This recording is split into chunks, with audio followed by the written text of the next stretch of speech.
Hello, my name is Gustavo Troncoso, and I'm here mainly to show you some of my personal side and some of the business things that I've done. Two reasons. The first reason is I'm out there giving you advice and trying to help you get out of this crisis. I want you to make sure that I did that before, way before I sat here and wanted to educate you.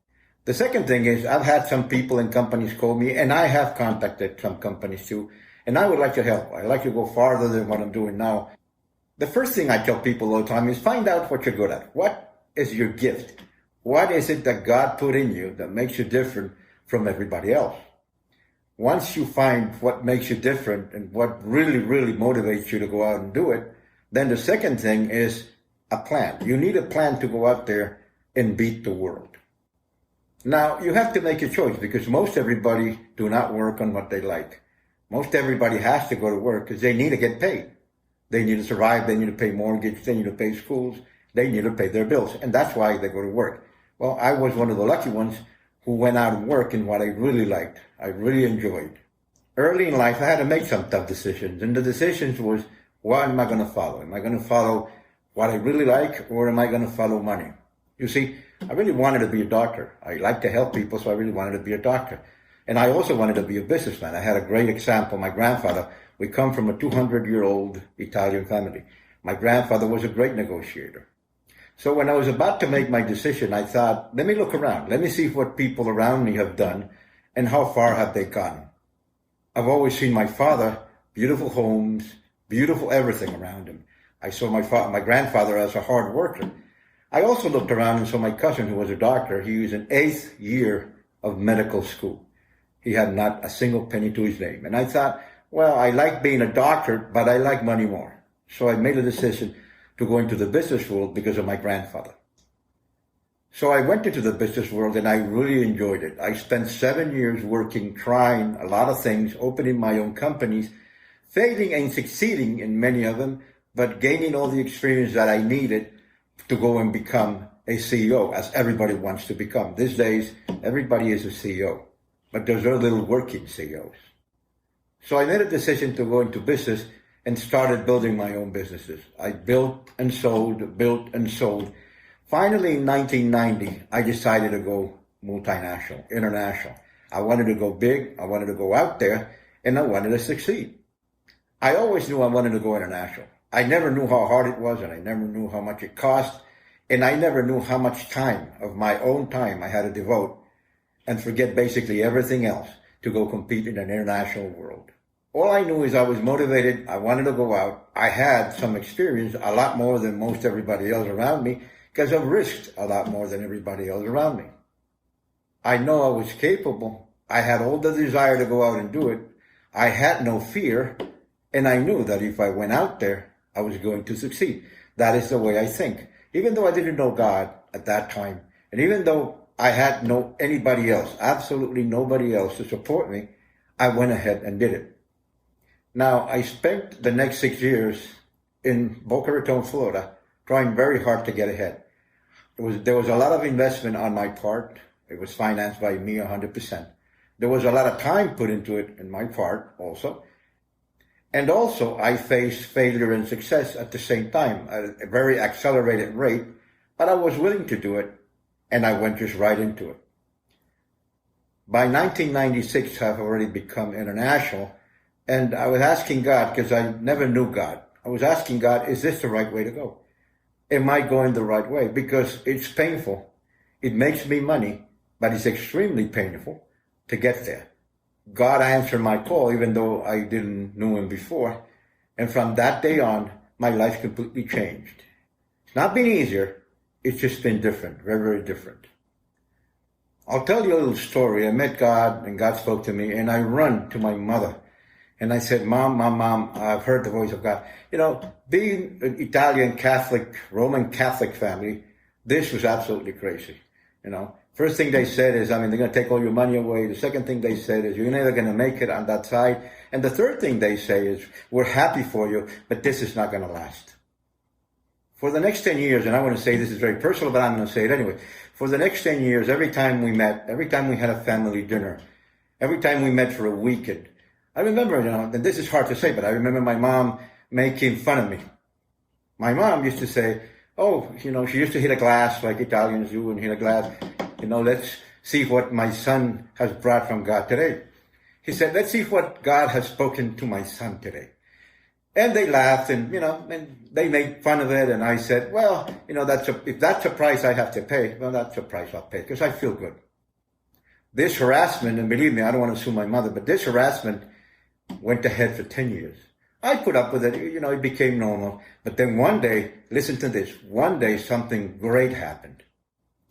We were sitting down in one of those dinners, and my mom lifted that glass again and hit it and said, listen, I want to say something today.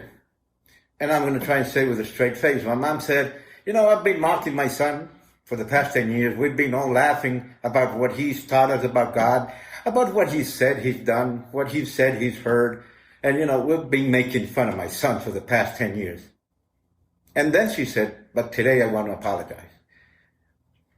I want to apologize because God spoke to me last night. It was very potent. It was very amazing. Hear my mom say those words. She publicly apologized. And from that day on, their lives also changed completely and absolutely. I have never heard my mom apologize because she basically has never done anything wrong. But she apologized. She said, I've been laughing and I've been mocking. Last night, God spoke to me. What she didn't know is that behind the curtains, I was asking God, did the same way he spoke to me, speak to my mother. Change her heart the way you changed mine. Tell my mother that you're up there, that you exist, and that you're the ruler of this world. And everything happened because of you. Well, 10 years later, he did. He spoke to my mother. I heard my mother apologize for the first time in her life. She's never apologized again because she's never done anything wrong. So faith is a pretty important component of your success. I just want to make that very, very clear. So sorry, folks, if I got a little emotional, but it is a very important spot in my life. It's a very important time in my life. And God was merciful enough to listen to me.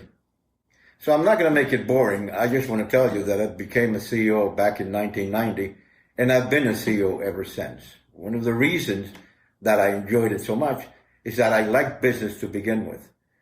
I might have been a doctor. Yes, I love being a doctor too. But then I chose a different path.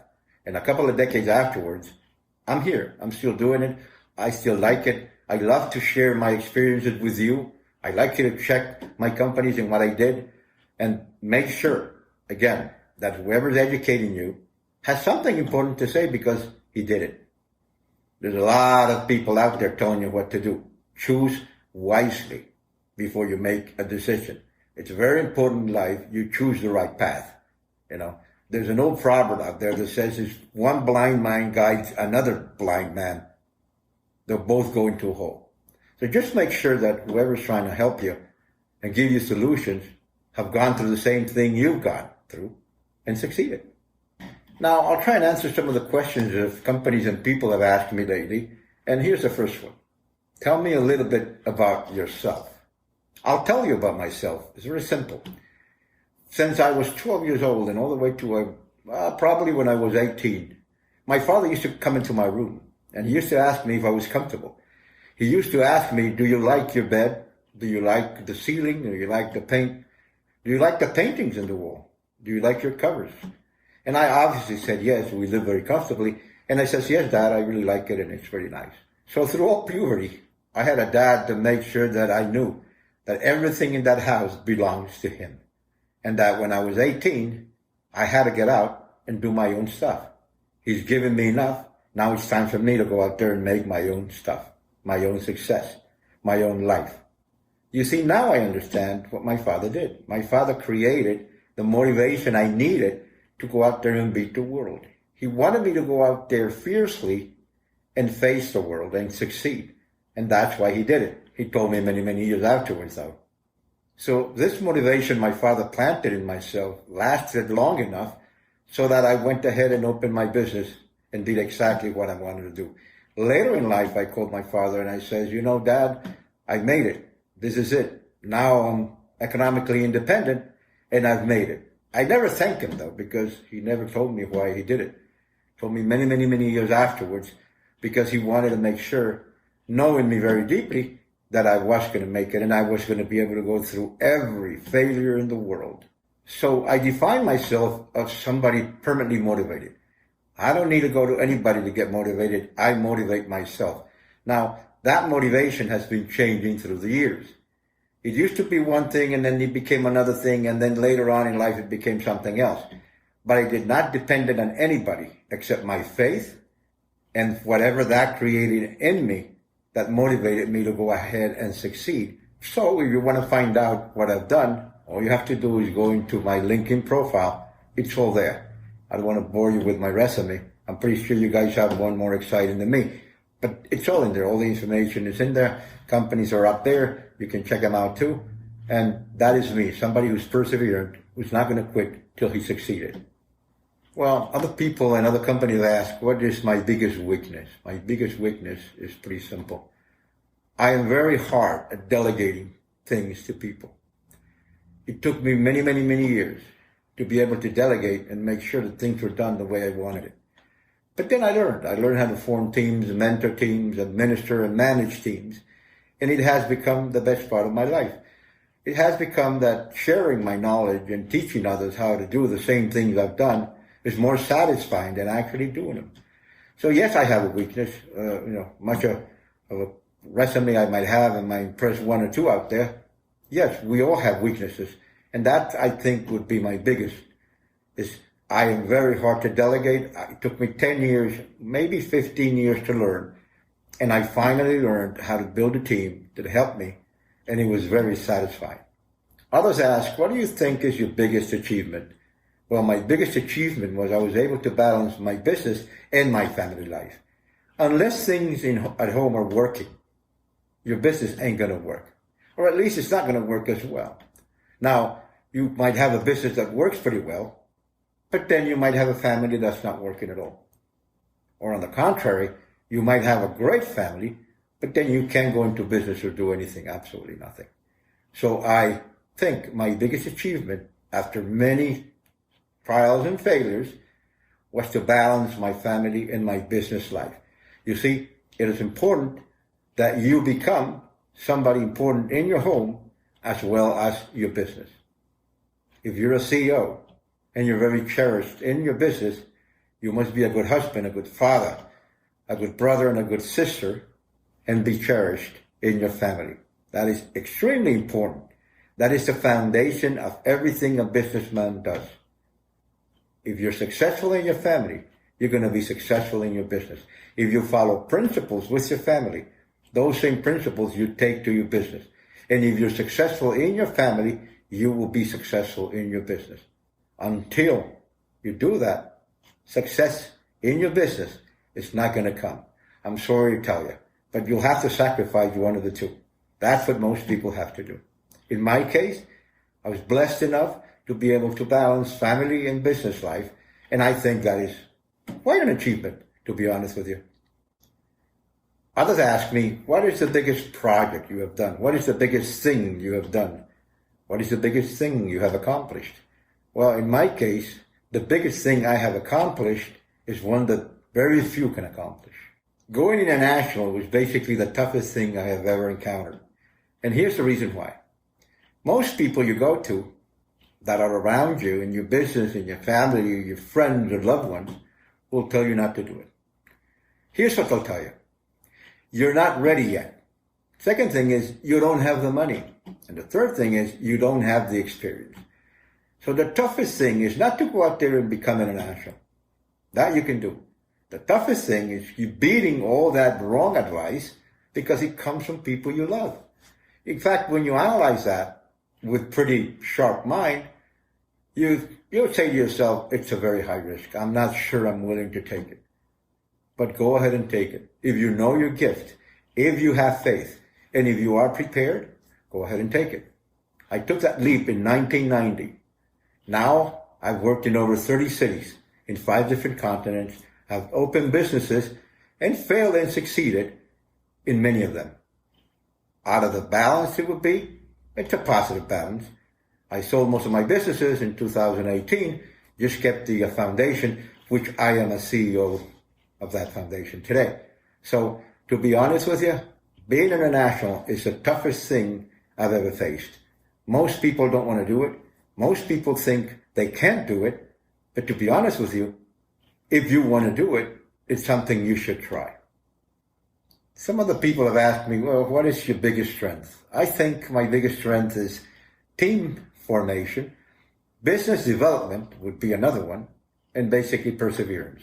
I think if you combine all those and you show people what you can do, even better, if you teach people what you can do, if you mentor people on what you can do, there's going to be a lot of people around you very happy, learning from your success, and even being more successful than you. Who cares? A business developer is somebody who takes a business from 0 and gets it up to 10. You develop the business all the way through success. So I would think that would be my biggest strength, being a business developer. Some people also ask me, what is my style of management? Well, my style of management is very simple. I like to put people where they work the best, in what they like, and specialize people in that certain point. I want to make sure that they like it. I want to make sure that they have a gift to be there. And I want to make sure that they're happy where they are. You see, it's like the car manufacturers. They make a car, it's a long line, and it goes through a lot of different people. Each one has a specific job. It's actually a pretty successful way of managing. I compare that to the car companies and the way they run their assembly lines. Everybody specializes in one area of the car, and at the end, what you see as a result of that assembly line, it's a beautiful made automobile. Beautiful. Why? Because these people specialize in every spot of the car. There's one guy specialized for every spot you need. And the result of that is a pretty well-formed machine. So that is my style of management. I like to put people into what they like. I like to have them specialized in that area if they have a gift for that area. And I like to make them work happy and make sure that they make enough money so they can, save and pay for their bills and be comfortable with the work they do. Some of the questions and offers that I've had, people ask me, would you go sideways on your career? Of course I would. In this days and times and ages, we've been hit by the biggest crisis in this century. I think our knowledge and our experience has to be worth a lot more now than ever.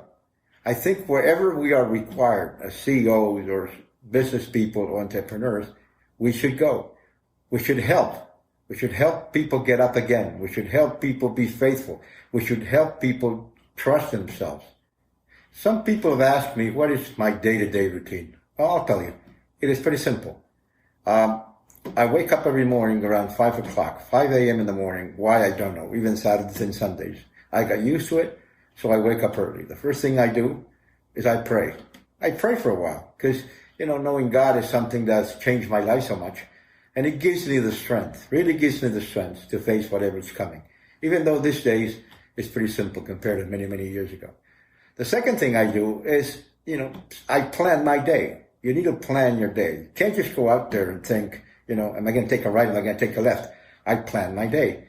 I have some meetings. I have some calls. Well, the meetings now are all internet. So I plan my day. I make a plan that there's enough time for me to go do business and make money. There's enough time for my foundation, which is a nonprofit, so I can dedicate time for my foundation. And there's also enough time to maybe go pick up my daughter at school. So maybe go have some dinner with my family. And again, today it's a little different, but that's my routine for many, many years before. It's changed a bit with this crisis that we're going through now. It's pretty common. All you have to do is have a plan. Always have a plan. I'm not talking about a plan for 10 years from now. I'm talking about a weekly, daily, maybe monthly plan.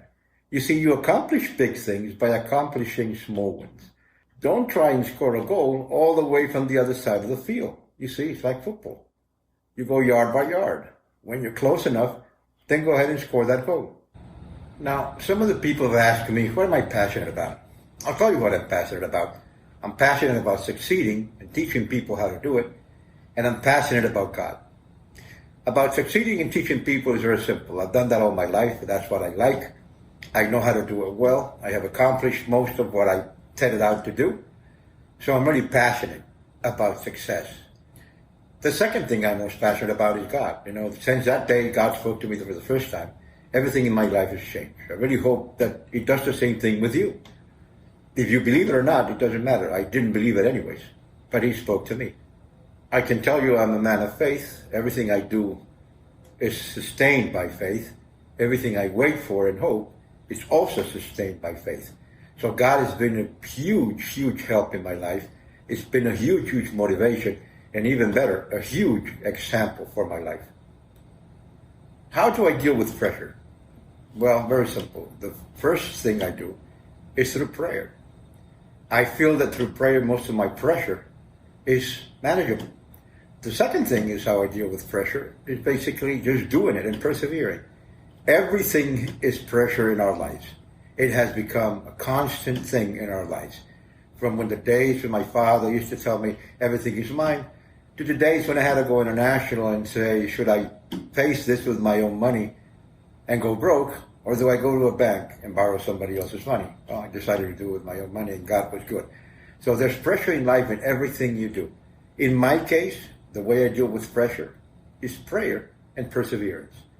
If you believe you're going to make it, if you have a plan, if you have a goal, and if you have faith, please don't doubt it a minute. You are going to make it.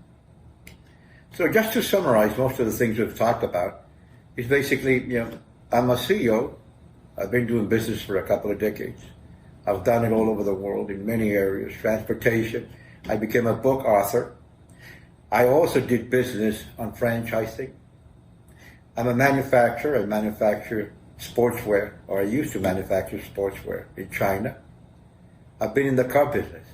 I've been in the financial. I've been in the investment banking business. I've also been in many other businesses which dealt with wholesale, international wholesale and retail, the supply chain, the logistics. So again, the reason I wanted to do this video is for you to know me a little better.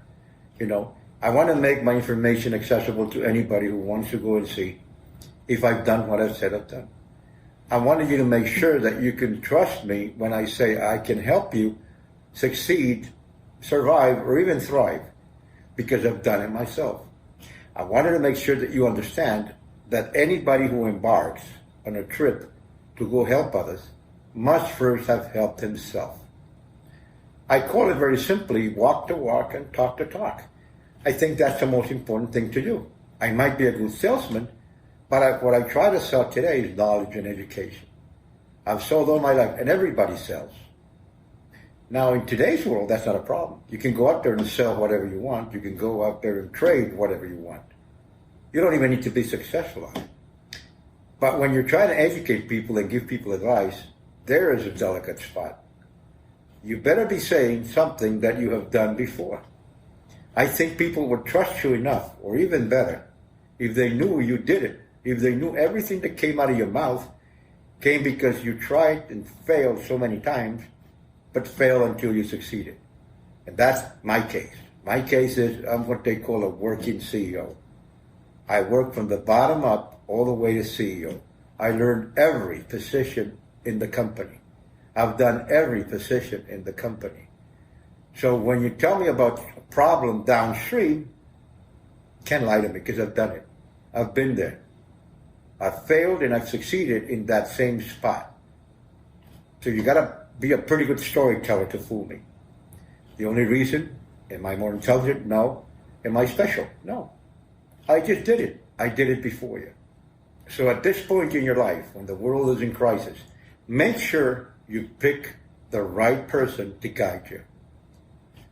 Guru, teacher, motivator, pastor, or religious leader. It doesn't matter. Make sure you pick the right one, though. The one who's giving you advice out of being able to solve that beforehand. There's a lot of good salesmen out there. They'll sell you air. But that's not what we want to talk about, and we don't care. God bless them. I'm just saying for your own benefit, make sure that if somebody is telling you, I can help you, I can show you the right way to go, has done it before. It's a very simple principle. And I think it's the best way to acquire knowledge and education from somebody who's done it before you. I can't even tell you how many times I just wanted to quit. I failed so many times. I thought so many times, should I do this? I felt so many times that I thought I was going the wrong way. But that's what God plays a very important part in your life. Because just a little voice inside of me said, you are going the right way. Have faith. Keep doing it, because you'll get there. We will never know why He makes us go whatever He makes us go. But I can tell you that if you have that communication, if you have a gift of perseverance, and if you believe in yourself and have a very strong will to do things, you will succeed. You don't need to be an important person. You don't need to be even a special person. All you need to be is faithful, sure about your own gift, and brave enough to persevere against anything that comes your way. And you will see it happen. That is the way you see most of the big businessmen being formed. They came out of nowhere. They actually had no previous experience. They started in a garage, a basement, an attic, I don't care, somewhere, small, little, and enclosed. And then today, they're the biggest business people in the world. Now, why am I saying this? Because I have done it. And believe me, I'm nothing special. But I had the thing inside of me that took me to where I am today. I knew my gift. I knew exactly what I was good at. I was motivated myself. I motivated myself. I'm not saying I'm standing in a mirror talking to myself all the time. Motivation just comes from a desire in life. If you have a strong will and high self-esteem, you will make it. You will get there. It doesn't matter what obstacles you have to jump, you will make it. And I know that because, again, I did it. So I just want to make you understand that there's an opportunity out there for you. Find what you like. Find what your gift is and go follow it with all your heart. It'll happen. I'm sure of that. In conclusion, I must tell you that I am a multitask, multinational CEO. That's what I do today. That's what I've done for the past decades. I've achieved some measure of success because I really wanted it in my heart. At the beginning, I just wanted to show my father I could do it. At the end, I just wanted to show myself I could do it. I studied business administration and financial management, which helped me a lot. But where I learned the most was failing and succeeding. What a great school that is.